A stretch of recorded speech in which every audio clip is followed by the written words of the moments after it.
చాలాసార్లు మన లైఫ్‌లో చాలా విషయాల్లో మనం కొన్ని మాటలు మాట్లాడుకుంటూ ఉంటాం. మన దైనందిన జీవితంలో చాలా విషయాలు అంటే జస్ట్ లైక్ నన్ను మరీ ఈకలా తీసి పడేయకు. అలాగే వాడెక్కడరా ఓ ఈకలాంటి వాడు వాడిదేముంది ఇలాంటి మాటలు వింటూ ఉంటాం కదా! ఇవన్నీ కూడా ఒక పక్షి ఈకకిచ్చేటువంటి వాల్యూ. కానీ ఇప్పుడు నేను చెప్పేటువంటి ఒక పక్షి ఈకకు సంబంధించి ఒక వార్త మీరు వింటే నిజంగా ఆశ్చర్యపోయి నోరెళ్ళబెడతారు. అయితే మనం ఈ సృష్టిలో రకరకాల పక్షులను చూస్తూ ఉంటాం కదా! చాలా విశేషాలు వాటి గురించి తెలుసుకుంటూ ఉంటాం. ఎంతో కలర్‌ఫుల్‌గా ఉంటాయి. ప్రకృతిలో అందమైన పక్షి జాతులు ఎన్నో ఉన్నాయి మరి. అద్భుతమైనటువంటి కలర్స్ అంటే రంగులు కానీ, వివిధ రకాలైన ఆకారాలు కానీ, అలాగే వాటి యొక్క వినసొంపైన గొంతుతో కూడా ఇవి చాలా ఆహ్లాదం పంచుతూ ఉంటాయి. కోకిల లాంటివి. ఒక్కసారి ఫారెస్ట్‌లోకి వెళ్ళామంటే రకరకాల అందమైన అరుపులు వినబడుతూ ఉంటాయి మనకి పక్షులవి. అంత విస్తారమైన జాతి పక్షి జాతి. మరి పర్యావరణానికి కూడా వీటితో చాలా మేలు జరుగుతూ ఉంటుంది మనకు తెలుసు. అయితే వరల్డ్ మొత్తం మీద ఒక పక్షి ఈక అంటే ఆ పక్షి అత్యంత ఖరీదైనటువంటి పక్షిగా, అత్యంత ఖరీదైనటువంటి పక్షి ఈకగా నమోదైంది. అదేంటో తెలుసా? ఇది న్యూజిలాండ్‌లో ఒక అంతరించిపోయిన హూయా అనేటువంటి పక్షి. మరి ఈ హూయా పక్షి ఏమిటి? దాని వెనక నడిచిన కథ ఏమిటి?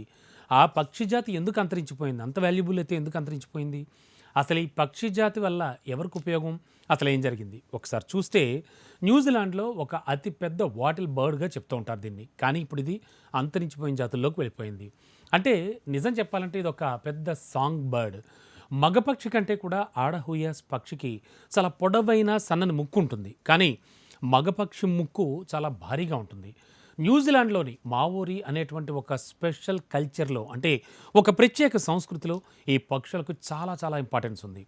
హూయాస్ పక్షుల్ని తినరు, కానీ వాటి ఈకలకు చాలా వాల్యూ ఉంటుంది. ఇక్కడే ఇప్పుడు మనం చర్చించుకోబోయే అంశం. అంటే ఒక చీఫ్స్ కానీ, ఒక అత్యున్నత స్థాయిలో ఉండేటువంటి వ్యక్తులు మాత్రమే తమ జుట్టులో అంటే వాళ్ళు అలంకరించుకునేటువంటి ఆ ప్రత్యేకమైన జుట్టు అమరికలో ఈ హుయా పక్షికలను లేదా చెవులకు కానీ వాటి చర్మాన్ని ధరిస్తూ ఉంటారు. అంటే ఒక స్థాయి వ్యక్తులు మాత్రమే ధరించేవన్నమాట. మావోరీలు ఇతర విలువైనటువంటి వస్తువుల కోసం కూడా ఈ హుయా పక్షి ఈకలను అమ్ముతూ ఉండేవారట. మావోరీలు పక్షులను ఎక్కువగా వేటాడుతూ ఉండేవారట. యూరోపియన్లు న్యూజిలాండ్లో చాలా పెద్ద సంఖ్యలో స్థిరపడడం ప్రారంభించే టైంకే హుయా పక్షి అంతరించిపోవడం కూడా ప్రారంభమైంది.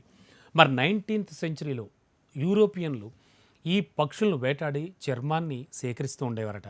ఆ తర్వాత ఫ్యాషన్ వ్యాపారులకు దాన్ని అమ్ముతూ ఉండేవారు. మరి అంత వాల్యుబుల్ అండ్ అంత అందంగా కూడా ఉంటూ ఉండేదన్నమాట అది. అయితే 1901లో duke duchess of York New Zealand వచ్చినప్పుడు టోపీల్లో ఈ హుయా ఈకలను ధరించేవారట ఆ టోపీలో. దీంతో ఆ బర్డ్ పాపులర్ అయిపోయింది.